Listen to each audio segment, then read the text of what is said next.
Very good morning plus two students. G public school Kangra, myself Shivshant Sharma.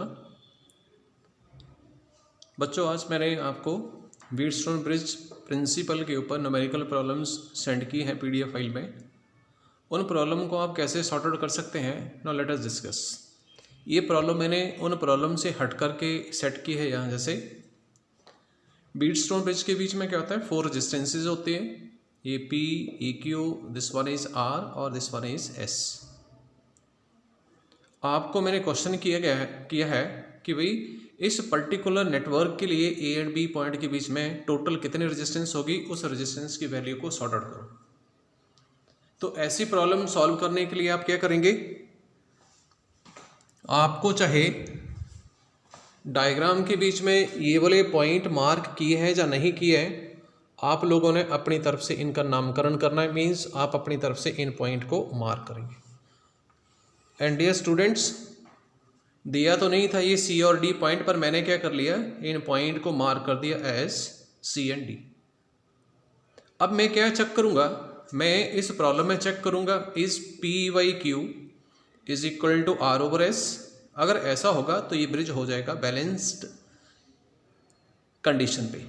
जब balanced condition के ऊपर होगा तो electric potential C and D point वाले equal हो जाएंगे, तो potential difference between the point C and D 0 हो जाएगा।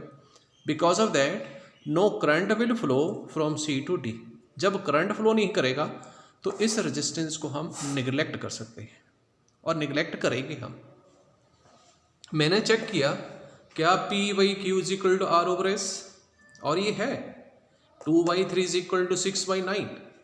दिस इज P, ये वाली रेजिस्टेंस में P ले लूँगा, दिस वन इज P, इसको मैं ले लूँगा अपने कन्वीनियंट के लिए इक्वल टू Q, इसको हम R लेते थे, इक्वल टू R ले ली मैंने ये, और इसको हम लेंगे इक्वल टू S। अब चेक करेंगे क्या P/Q is equal to R/S, तो 2/3 is equal to 6/9। 6/9 is what, 2/3। इसका मतलब ये ब्रिज बैलेंस स्टेट पे है।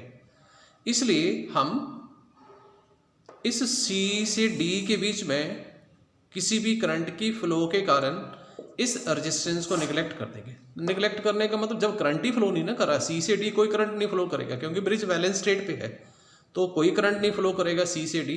जब करंट नहीं फ्लो करेगा तो हम इसको निगलेक्ट कर देंगे। निगलेक्ट करने के बाद क्या हुआ, मेरे पास रेजिस्टेंस का नेटवर्क ये वाला बन गया, वही डायग्राम ये वाली शेप ले लेगा।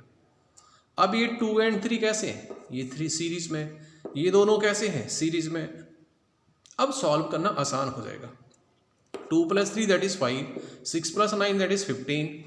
तो ये बन गए हमारे पास नेटवर्क 5 एंड 15। ये 5 एंड 15 कैसे हैं, पैरेलल में। जब ये पैरेलल में है तो पैरेलल के लिए फार्मूला ये होता है R1 R2 over R1 + R2। R1 is this one, R2 is this one. ये आ गया हमारे पास। सॉल्व करके देखेंगे, 15 × 5 ओवर 20, 5 4 × 20, तो 15/4 विल बी द आंसर। इसी तरह से कोई अनदर प्रॉब्लम लेते हैं। Now students, let us take another problem, लेकिन उसका मोड कुछ अलग तरह से होगा, इस तरह का नहीं होगा। अगर इस तरह से नेटवर्क है 5 रेजिस्टेंसेस वाली, तो हमेशा चेक करें क्या P/Q is equal to R/S है। अगर ऐसा होगा तब तो व्हीटस्टोन ब्रिज प्रिंसिपल होल्ड कर जाएगा। अगर नहीं होगा, कोई अनदर मेथड हम ढूंढेंगे सॉर्ट आउट करने के लिए। डेल्टा टू स्टार नोटेशन, जो कि आपकी बुक में आपके सिलेबस का पार्ट नहीं है, लेकिन competition point of view say that is very important. अब देखो मेरे पास रेजिस्टेंस ये है, कितने रेजिस्टेंसेज है इस डायग्राम के बीच में, 5, 1 2 3 4 5 रेजिस्टेंसेज है। तो व्हीटस्टोन ब्रिज में भी 5 रेजिस्टेंसेज होती हैं। तो मैं क्या करूँगा, इस प्रॉब्लम का नामकरण करूँगा। जो पॉइंट स्पेसिफाइड नहीं है, मैं उन पॉइंट को नाम दे दूँगा। इस पॉइंट को नाम मैंने C दे दिया, इस पॉइंट को नाम मैंने D दे दिया। अब मैं क्या करूँगा, इसी डायग्राम को व्हीटस्टोन ब्रिज की शेप दूँगा, क्योंकि व्हीटस्टोन ब्रिज में 5 रेजिस्टेंसेज होते हैं, इधर भी 5 रेजिस्टेंसेज है, तो इनको मैं व्हीटस्टोन ब्रिज की शेप दूंगा इस डायग्राम को। तो ये आ गया ACD, A और C के बीच में, A एंड C के बीच में 5 ओम, ए एंड सी के बीच में 5 ओम, ये आ गई। सी एंड बी पॉइंट के बीच में रेजिस्टेंस, सी एंड बी के बीच में रेजिस्टेंस कितनी है, दिस इज पॉइंट बी और ये सी 15 ओम, तो 15 ओम मार्क कर दिया। ए एंड डी पॉइंट के बीच में रेजिस्टेंस कितनी, 10 ओम, ए पॉइंट ये, डी पॉइंट ये, रेजिस्टेंस कितनी, 10 ओम, ये आ गई। डी एंड बी पॉइंट में resistance, D point is this, B point is this, resistance कितनी, 30। सी एंड बी के बीच में रेजिस्टेंस कितनी, सी एंड डी के बीच में रेजिस्टेंस है 3 ओम, तो सी एंड डी के बीच में 3 ओम। सो दैट्स भाई यही डायग्राम जो है इस डायग्राम की शेप ले लेगा। अब चेक करते हैं क्या, P by Q is equal to R over S, 5/15 इज इक्वल टू 10/30, दैट इज ट्रू।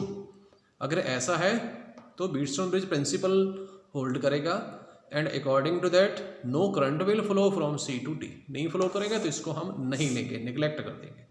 जब नहीं लेंगे तो डायग्राम, यही वाली डायग्राम ये वाली शेप ले लेगा। इस डायग्राम के बीच में अब क्या, 5 एंड 15 कैसे, दोनों सीरीज में, ये दोनों कैसे हैं, सीरीज में, सीरीज में ऐड हो जाते हैं रेजिस्टेंस, तो 5 + 15 20, 10 + 30 40, तो 20 एंड 40 का कॉम्बिनेशन कैसे बन जाएगा, वो पैरेलल में। तो पैरेलल वाला फार्मूला अप्लाई कर देते हैं, R1 R2 / R1 + R2, तो क्या हुआ, R1 is this, sorry 20 and this one is 20, तो 20 और ये आगे हमारे पास क्या 800 और दिस इज व्हाट 60, तो आंसर विल बी 80/6 ओम, ऐसे आ जाएगा। R1 R2 / R1 + R2, तो 800/what 60, तो 0 कैंसिल होगी, 80/6 ohm will be the answer.